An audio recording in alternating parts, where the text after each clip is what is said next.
Let me just start by noting how significant and important it is that here at the NatCon conference we're thinking about foreign policy. It's not typically been our strength in the past, and I think there's a reason for that. National Conservatives, well, we are Conservatives, we're focused on the nation, we're focused on home, we're focused on community. Some of us are rather traumatized by the neoconservative adventurism of recent years, and we think that there's plenty of problems at home to be getting on with rather than worrying about other people's problems thousands of miles away. Geopolitics, as a word, it's interesting just to reflect on it for a moment. It is a word that, well, in the original Greek, the polis, the life of the polis, is rooted in the ger, in the land. That's where we start. We start with the particulars, with place, with the concrete. At the heart of geopolitics is the task of managing our homelands and their relationship with each other. We start with family, we start with home, then neighborhood, nation, and then we're worried about the nations immediately around us. And the three big European, post-war European projects, it seems to me, effectively reject that basic idea, that stress on proximity, affections towards what is local, what is nearby, what is human at human scale. And my broad view is that Charles de Gaulle was right in thinking of Europe as a family of fatherlands, in effect, as opposed to a federalized, administrative, bureaucratic union. So those three big projects, we've got the European Union, we don't need to say too much about that. We've got the Strasbourg Court, and then I'll come on to NATO at the end. Just very quickly on the European Union, without wanting to rehearse the arguments around Brexit and its aftermath, but I think Brexiteers like me are unimpressed by Remainers complaining that we should really, had we really stayed in 2016, all of the suffering that we've been through in recent years would have been allayed.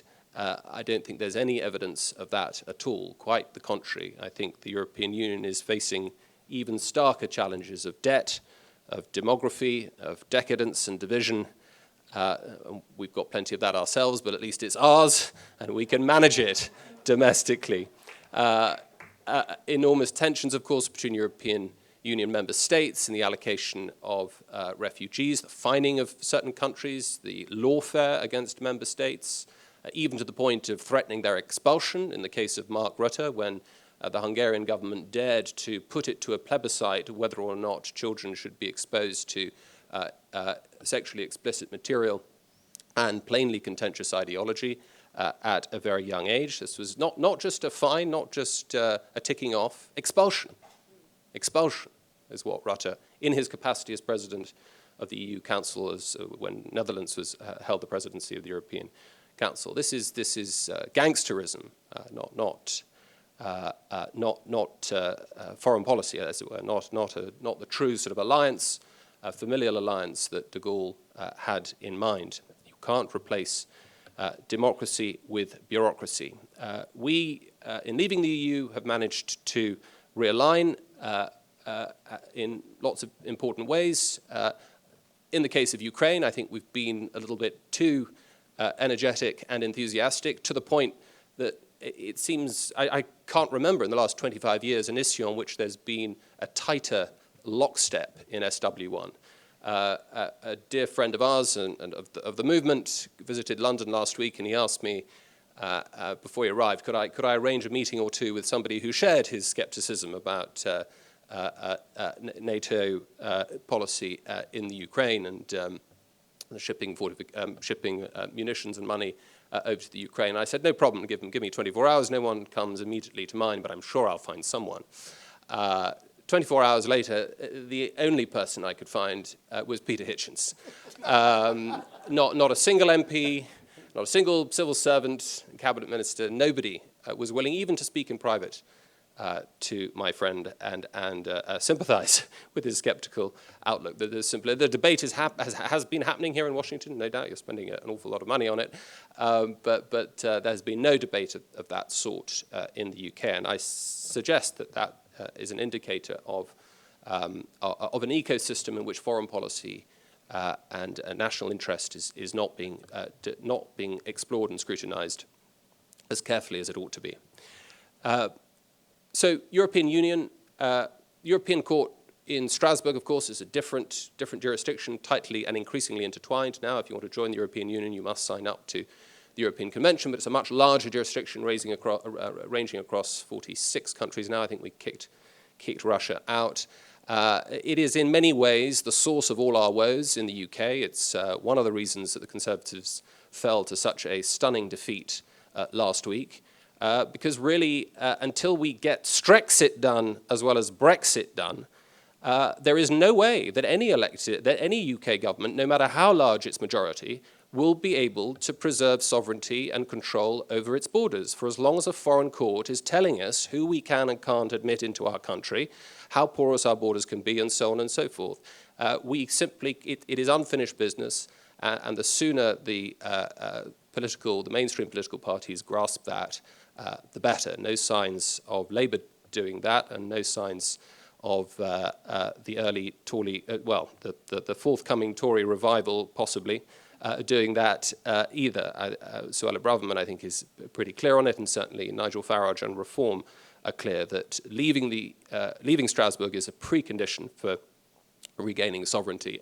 And it's not just borders, of course. The Strasbourg Court, through the so-called living instrument doctrine, has been applying the European Convention in increasingly activist ways, up to the point I read recently, was it just a few months ago, a group of alpine grannies appealed to the European Court, protesting that inaction on climate was an infringement of their human rights. Quite what right they were appealing to, I can't remember. But the court did indeed establish that these litigants were indeed right in claiming that Switzerland had refusing to implement their preferred climate change policies, a 50% cut in greenhouse gas emissions by 2030, was indeed a violation by Switzerland of their right to life and to private and family life. So that would be Article 8.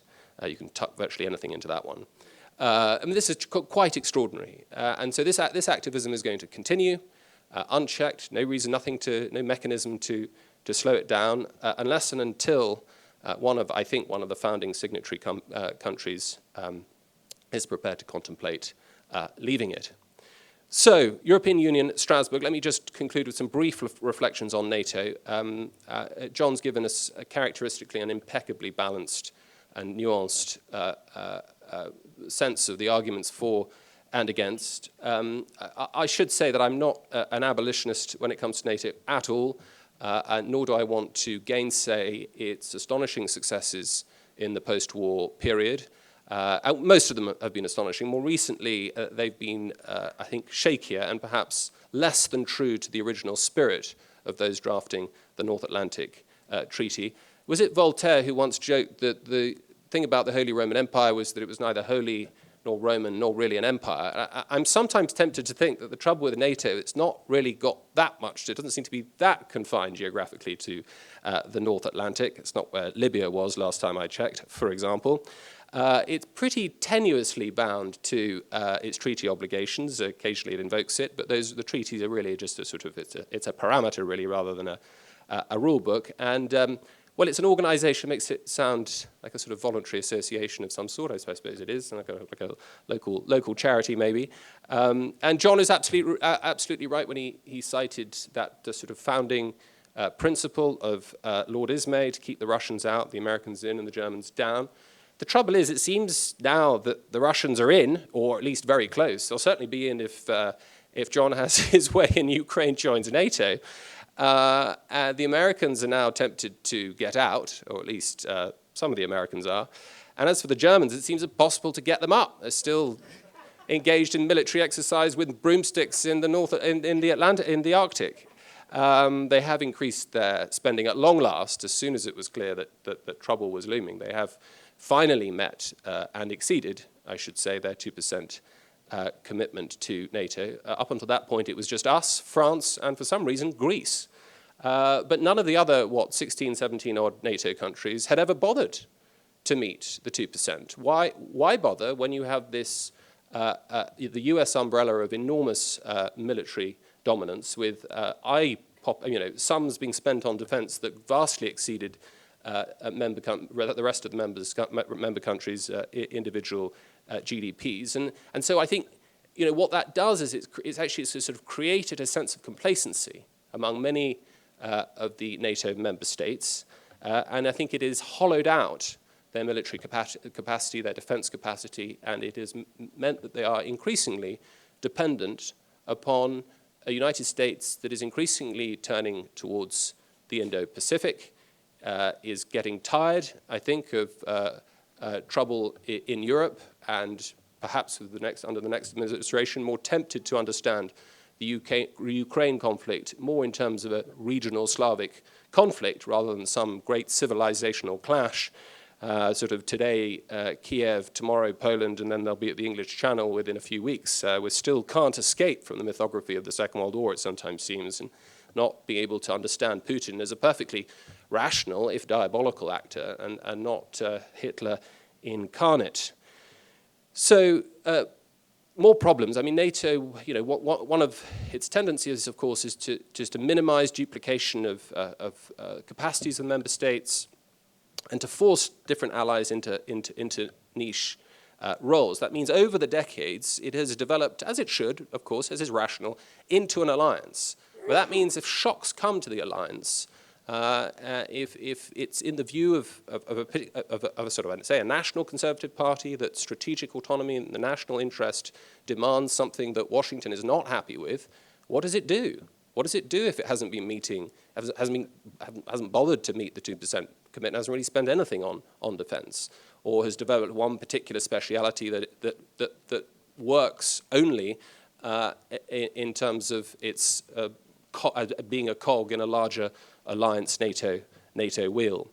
So my concern is that Britain and continental Europe, NATO member nations, are vulnerable, are kind of by being dwarfed by the scale of America's military-industrial complex. And of course, given EU regulations, that's always going to favor American defense firms at the expense of their European competitors. Theaters of war are chosen in the end by the United States, not by European countries. Burden sharing very often means finance, communication, and control systems that are designed and made in the US. And it just seems to me that the European countries, and Britain in particular, is becoming much less of a partner with the United States and more a client dependent on the patronage of a hyperpower. And I know we have the special relationship. I know no one's ever quite told me why the special relationship is special. Maybe what's special about it is that it's a one-way relationship, by and large. 1956, we were left to our own devices in the Suez Crisis. 1983, despite Thatcher's excellent relationship with Reagan, there wasn't much help given to us over the Falklands. We did, of course, step up in 2001, 2003, rightly, but that did not end well.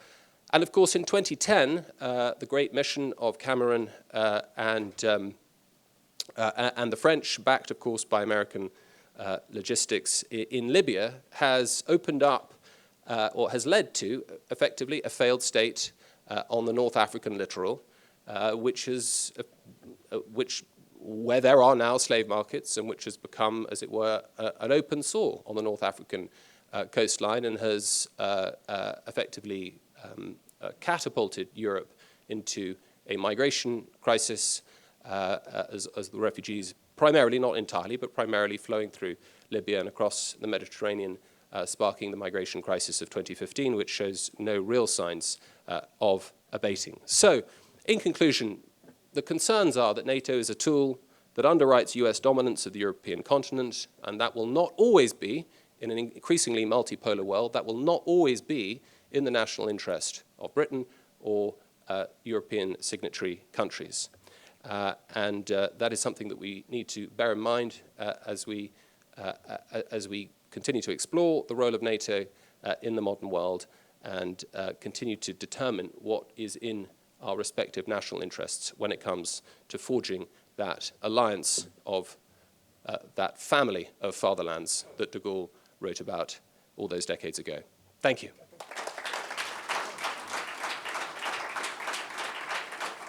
Now the floor is yours.